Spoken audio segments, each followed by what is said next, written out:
بسم اللہ الرحمن الرحیم۔ رب ذوالجلال کے بابرکت نام سے شروع کرتا ہوں جو دلوں کے راز خوب جانتا ہے۔ ناظرین، آج کا ہمارا موضوع موت کی سختیاں۔ اللہ رب العزت فرماتے ہیں، ہر نفس کو موت کا مزہ چکھنا ہے اور تمہیں قیامت کے دن تمہارے اجر پورے دیے جائیں گے۔ پس جو دوزخ سے بچا لیا گیا اور جنت میں داخل کر دیا گیا وہ کامیاب ہو گیا، اور دنیا کی زندگی تو محض دھوکے کا سامان ہے۔ ایک اور جگہ ارشاد باری تعالیٰ ہے، اور موت کی بے ہوشی تو ضرور آ کر رہے گی، یہی تو ہے جس سے تو گریز کرتا تھا۔ امام بخاری رحمۃ اللہ علیہ نے حضرت عائشہ صدیقہ رضی اللہ عنہا کا قول نقل کیا ہے۔ وہ فرماتی ہیں کہ رسول اللہ صلی اللہ علیہ وآلہ وسلم کے پاس پانی کا پیالہ تھا۔ آپ اپنا ہاتھ اس میں داخل کرتے اور چہرے پر پھیر لیتے اور فرماتے، اللہ کے سوا کوئی معبود نہیں، یقیناً موت کی سختیاں بہت ہیں۔ پھر اپنا ہاتھ سیدھا کیا اور یہ کہنا شروع کر دیا، الرفیق الاعلیٰ، یہاں تک کہ آپ کی وفات ہو گئی۔ امام بخاری رحمۃ اللہ علیہ نے نقل کیا ہے کہ جب حضور اقدس صلی اللہ علیہ وآلہ وسلم کی حالت زیادہ خراب ہو گئی اور آپ انتہائی تکلیف محسوس کرنے لگے تو حضرت فاطمہ رضی اللہ عنہا نے کہا، ہائے میرے ابا جان کی تکلیف۔ تو حضور علیہ الصلاۃ والسلام نے فرمایا، تیرے باپ پر آج کے بعد کوئی غم نہیں۔ ایک مرتبہ حضور اقدس صلی اللہ علیہ وآلہ وسلم ایک مریض کے پاس تشریف لے گئے اور فرمایا، جو تکلیف اس کو پہنچ رہی ہے مجھے معلوم ہے، اس کے ہر رگ علیحدہ طور پر موت کی تکلیف محسوس کر رہی ہے۔ حضرت مقبول رحمۃ اللہ علیہ نے حضور اقدس صلی اللہ علیہ وآلہ وسلم سے روایت کیا ہے کہ اگر میت کا ایک بال زمین و آسمان بالوں پر ڈال دیا جائے تو وہ سب کے سب اللہ کے حکم سے ہلاک ہو جائیں۔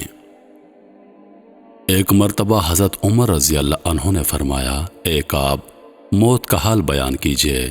عرض کی، جی ہاں اے امیر المومنین، وہ ایک ایسی کانٹے دار ٹہنی ہے جو کسی آدمی کے پیٹ میں داخل کی جائے اور ہر کانٹا رگ کو پکڑ لے، پھر آدمی اس سے زور سے کھینچے، جو آ جائے سو آ جائے اور جو رہ جائے سو رہ جائے۔ حضرت علی کرم اللہ وجہ کے راستے میں قتال کی ترغیب دیتے ہوئے فرماتے تھے، اگر تم قتل نہ ہو جاؤ تو مر جاؤ گے، اور قسم ہے اس ذات کی جس کے قبضے میں میری جان ہے، تلوار کی 100 ضربیں بستر کی موت سے زیادہ آسان ہیں۔ شداد بن اوس رحمۃ اللہ علیہ فرماتے ہیں، موت مومن کے لیے دنیا اور آخرت کی سب سے زیادہ تکلیف دہ مصیبت ہے۔ یہ آریوں سے چیرے جانے، کینچوں سے کاٹے جانے اور ہنڈیا میں ابلنے سے زیادہ سخت ہے، اور اگر میت اٹھ کر دنیا والوں کو موت کی تکلیف کی خبر دے دے تو وہ زندگی سے فائدہ نہ اٹھا سکیں گے اور نہ نیند کی لذت حاصل کر سکیں گے۔ حضرت ابراہیم علیہ السلام کا انتقال ہو گیا تو اللہ تعالیٰ نے فرمایا، تم نے موت کو کیسا پایا؟ عرض کیا، ایک ایسی سیخ کی طرح جسے تر روئی میں رکھ کر کھینچ دیا گیا ہو۔ ارشاد ہوا، حالانکہ ہم نے آپ کو اس کے لیے آسان کر دیا تھا۔ ایک روایت میں ہے کہ جب موسیٰ علیہ السلام کی روح اللہ تعالیٰ کے پاس پہنچی گئی تو فرمایا، اے موسیٰ، تم نے موت کو کیسا پایا؟ عرض کیا، میں نے اپنے نفس کو ایسی زندہ بکری کی طرح محسوس کیا جو کسائی کے ہاتھ میں ہو اور اس کی کھال اتار رہا ہو۔ حضرت جابر رضی اللہ عنہ حضور اقدس صلی اللہ علیہ وآلہ وسلم کا ارشاد نقل کرتے ہیں کہ بنی اسرائیل کے قصے بیان کرو، اس میں کوئی حرج کی بات نہیں، یقیناً ان کے قصوں میں عجائبات ہوتے ہیں۔ پھر یہ قصہ بیان فرمایا، ایک جماعت ایک قبرستان کے پاس سے گزری تو کہا، اگر ہم اللہ کی عبادت کر کے اللہ سے دعا مانگیں کہ وہ ایک مردے کو زندہ کر دے جو ہمیں موت کے متعلق خبر دے تو کیسا ہے؟ سب نے اس پر اتفاق کر لیا۔ ابھی وہ اس عمل میں مصروف تھے کہ قبر سے آدمی کا سر نمودار ہوا جس کی آنکھوں کے درمیان سجدوں کا نشان واضح نظر آتا تھا۔ اس نے کہا، اے لوگو، تم کیا چاہتے ہو؟ خدا کی قسم مجھے مرے ہوئے 100 سال ہو چکے ہیں، لیکن ابھی تک موت کی حرارت ختم نہیں ہوئی، لہٰذا میں اللہ پاک سے دعا کرتا ہوں کہ مجھے ویسا کر دے جیسا میں تھا۔ عمرو بن عاص رضی اللہ عنہ بیان کرتے ہیں، کاش کوئی سمجھدار اور محتاط آدمی جس پر موت طاری ہو چکی ہو، میں اس سے ملوں اور موت کے بارے میں بتائے۔ جب ان کا انتقال ہو گیا تو کسی نے ان کو خواب میں دیکھا اور ان سے پوچھا، اے عبداللہ، آپ زندگی کے دنوں میں کہا کرتے تھے کہ کاش کوئی محتاط اور سمجھدار آدمی جس پر موت طاری ہو چکی ہو آپ کو موت کے بارے میں بتائے۔ آپ سمجھدار اور ہوشیار آدمی ہیں، آپ موت کو چکھ چکے ہیں، لہٰذا آپ ہی ہمیں موت کے بارے میں بتائیے۔ انہوں نے فرمایا، میں نے یوں محسوس کیا جیسے آسمانوں کو زمین سے ٹکرا دیا گیا ہو اور میں ان دونوں کے درمیان ہوں، گویا کہ میری روح سوئی کے سوراخ سے نکالی جا رہی ہے۔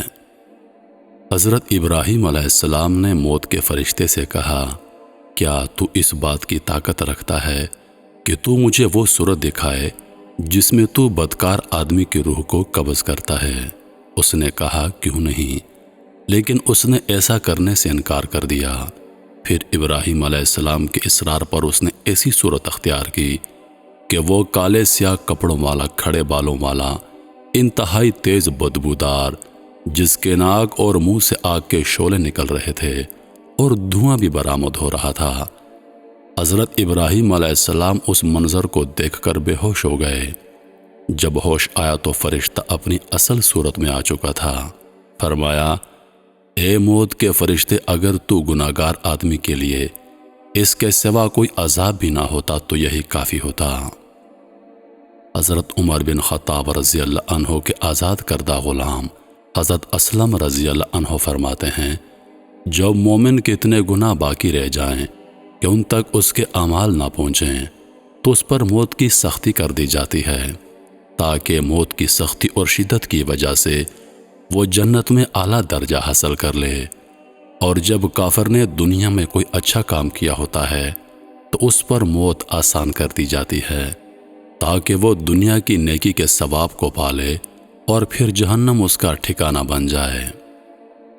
حضرت عمر رضی اللہ عنہ کا ارشاد ہے، اگر میرے پاس پوری زمین کی مقدار کے برابر سونا ہوتا تو میں اسے دیکھنے سے پہلے فدیہ کر دیتا۔ اور کہا جاتا ہے، ابن آدم کو موت سے زیادہ سخت چیز نہ موت سے پہلے لاحق ہوتی ہے اور نہ موت کے بعد۔ حضرت ابن عباس رضی اللہ عنہ حضور اقدس صلی اللہ علیہ وآلہ وسلم کا ارشاد نقل کرتے ہیں، بیماریاں اور تکالیف موت کی قاصد ہیں، بس جب موت کا وقت ہوتا ہے تو فرشتہ آتا ہے اور کہتا ہے، اے بندہ، تیرے پاس کتنی خبریں بار بار آئیں، کتنے قاصد بار بار آئے اور کتنے ڈاکیے بار بار آئے۔ میں ایسی خبر ہوں جس کے بعد خبر نہیں، اور میں ایسا قاصد ہوں جس کے بعد قاصد نہیں۔ اپنے رب کی طرف چل، چاہے خوش دلی کے ساتھ ہو یا بد دلی کے ساتھ۔ جب فرشتہ اس کی روح کو قبض کر لیتا ہے تو لوگ اس پر گریہ وزاری کرتے ہیں۔ فرشتہ کہتا ہے، تم کس پر آہو فغاں کر رہے ہو اور کس پر گریہ وزاری کر رہے ہو؟ خدا کی قسم، میں نے اس کی موت میں اس پر ظلم نہیں کیا، میں نے اس کا رزق نہیں کھایا، بلکہ اس کے رب نے اسے بلا لیا ہے۔ بس رونے والوں کو اپنے نفس پر رونا چاہیے، کیونکہ میں نے تمہارے پاس بار بار لوٹ کر آنا ہے، یہاں تک کہ میں تم میں سے کسی کو نہیں چھوڑوں گا۔ محترم عزیز دوستو، حضور اقدس صلی اللہ علیہ وآلہ وسلم کا ارشاد پاک ہے، بلا شبہ اللہ تعالیٰ آدمی کی توبہ اس وقت تک قبول فرماتے ہیں جب تک اس کا سانس حلق میں نہ پہنچ جائے۔ اللہ پاک سے توبہ کیجیے۔ اور میرے عزیز دوستو، جتنی بھی موت کی سختیاں اس ویڈیو میں بیان ہوئی ہیں، یہ تو سختیاں ہیں ہی، لیکن اللہ پاک کا اس کے بدلے میں انعام بھی ہے۔ وہ یہ ہے کہ انسان جتنا موت کی سختی کو پائے گا، اتنا ہی اللہ تعالیٰ اس کے گناہوں کو بخش دے گا اور قیامت میں اس کے لیے اجر ہوگا۔ دنیا میں موت کی سختی انسان پر اس لیے مقرر کی جاتی ہے تاکہ اس نے دنیا میں جتنے گناہ کیے ہیں وہ معاف ہو جائیں، اس سختی کے بدلے وہ گناہ معاف ہو جائیں اور انسان پاکیزہ اللہ پاک کے پاس پہنچ جائے۔ انہی لفظوں کے ساتھ میں اجازت چاہوں گا، اس امید کے ساتھ کہ سانسن وفاقی تو اگلی بار ایک اور ویڈیو لے کر آپ کی خدمت میں حاضر ہوں گا۔ تب تک کے لیے خدا حافظ۔